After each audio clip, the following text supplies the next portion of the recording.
मैं गया था हजारीबाग धनबाद, यज्ञ का वहां अनुष्ठान होने वाला था, मुझे भी खबर किया था। तो गए वहां, तो यज्ञ की समिति जो गठन हुई थी, वे समिति वाले पहुंचे 8-10। कहते हैं बाबा आपका क्या फीस है? ऐसा कभी सुने नहीं थे कि बाबा आपका क्या फीस है।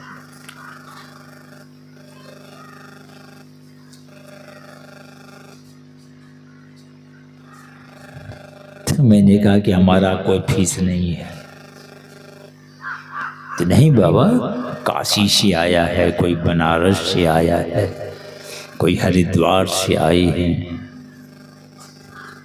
कोई 30,000 लेंगे, कोई 40,000 लेंगे, इस तरह वे लोग आए हैं, प्रवचन होगा, सबका अलग अलग फीस है। तो आपका फीस क्या है? तो मैंने कहा हमारा कोई फीस नहीं है, पैसा नहीं रहेगा ना, हम पैदल चले जाएंगे भागलपुर,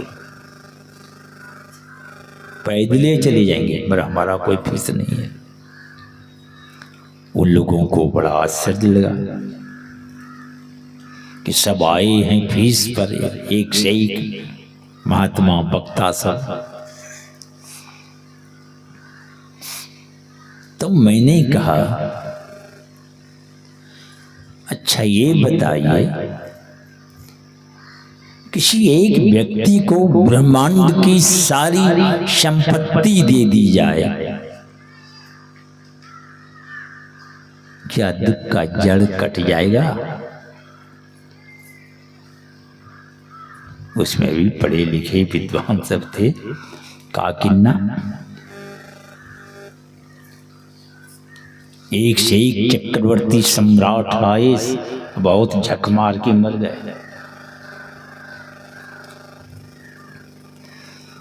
तो मैंने कहा कि सारी ब्रह्मांड की संपत्ति दे दी जाए, जब दुख का जड़ नहीं कटता है, जिस ज्ञान से दुख का जड़ कट जाता है, उसकी कितनी कीमत होगी?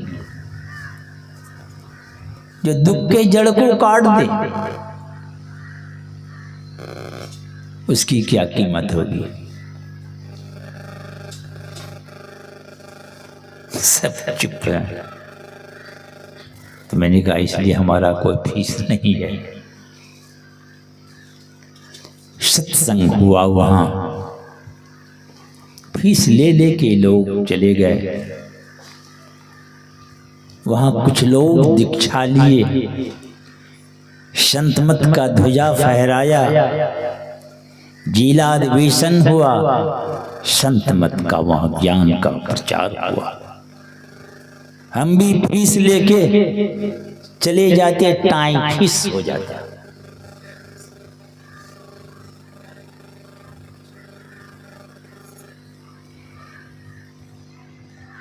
ये ज्ञान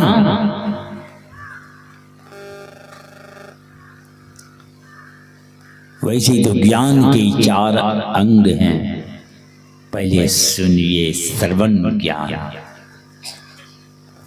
सुन के उनको मनन करते हैं, विचार करते हैं। जब बात बैठ जाती है मन में कि ना ठीक है कहते, तब करने की प्रवृत्ति जगती है, नहीं करना चाहिए। जो करने लगते हैं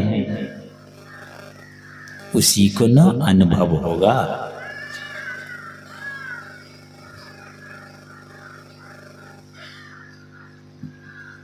करने से ही न पता चलेगा उसको।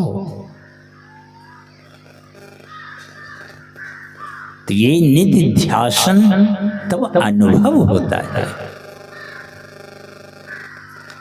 पर पतंजलि मुनि ने योग के 4 नहीं 8 अंग बतलाए। ये तो ज्ञान के चार हैं। अयोग के 8 अंग,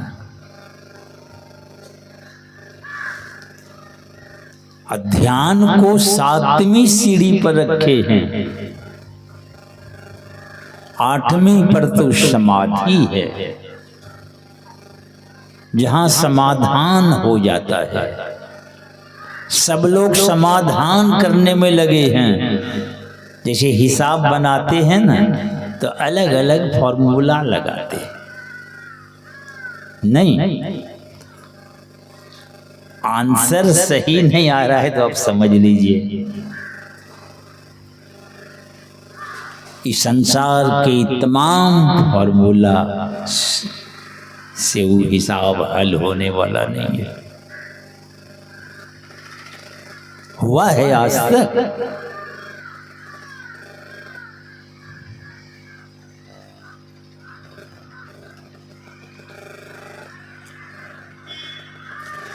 करोड़ों काम चल रहा है संसार में,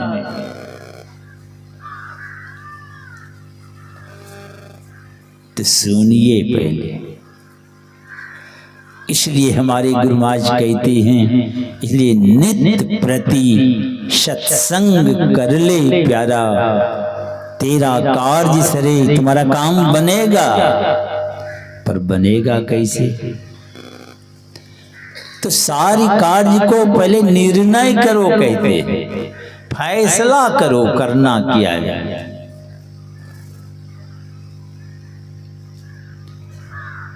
वो कौन सा काम है जिस काम को पकड़ने से, करने से काम बनता है?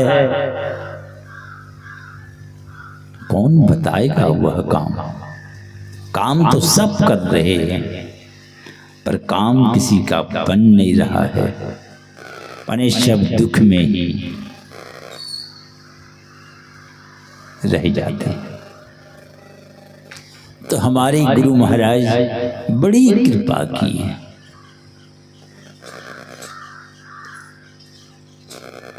सारी कार्य को कहते पहले निर्णय करो, फैसला करो। तो कहाँ जाएगा फैसला करने सुनने? फैसले सुना दिया। क्या सुनाया? कहा धर चेतन धारा। चेतन की धार को पकड़ने का काम अनंत कामों में से ये सार काम है। काम तो सब कर रहे हैं, पर चेतन की धारा को पकड़ने का काम कितने लोग करते?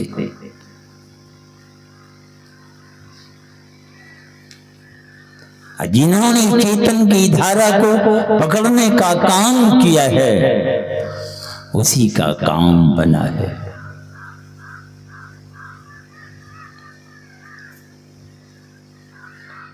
एक शेख का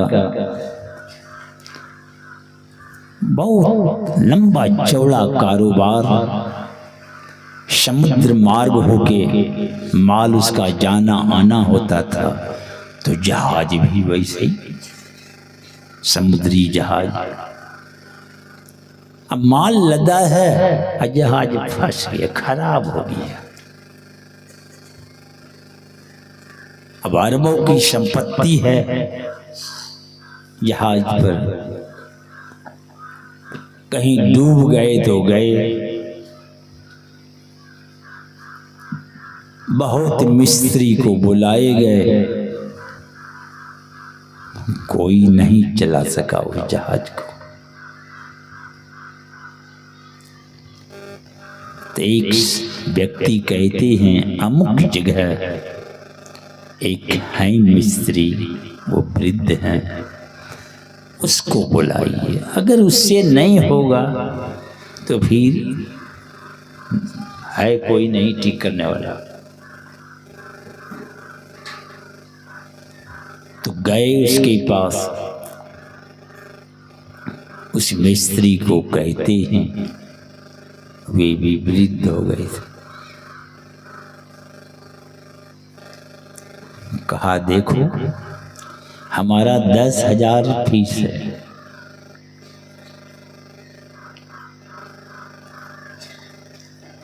अब जहाज मालिक सोचते हैं यहाँ अरबों की संपत्ति डूब जाएगी 10,000, तब क्या है।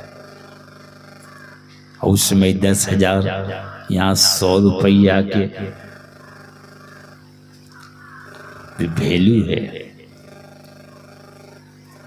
जो 2-2.5 रुपया सीमेंट मिलता था, और आज सोच लीजिए कितना अंतर है।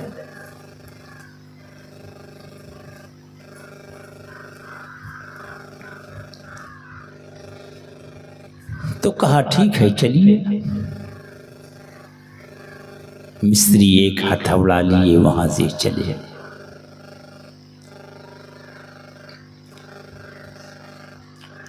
आए जहाज पर, घूम रहे हैं, हाथ में हथौड़ा है। घूमते घूमते घूमते घूमते एक नट बोल्ट जो है, एक हथौड़ा मारा उस पर, जहाज चल पड़ा। बड़ी खुशी हो गई, मगर मालिक मन में सोचता है कि एक नट बोल्ट पर एक हथौड़ा मार दिया, उसी का 10,000 रुपया लगेगा।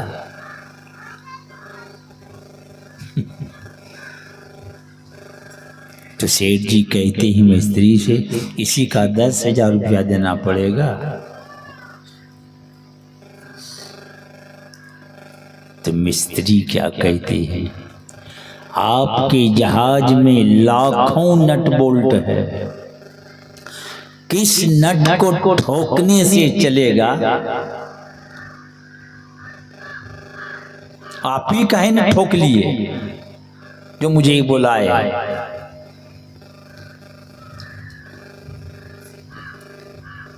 देखिए वो ज्ञान,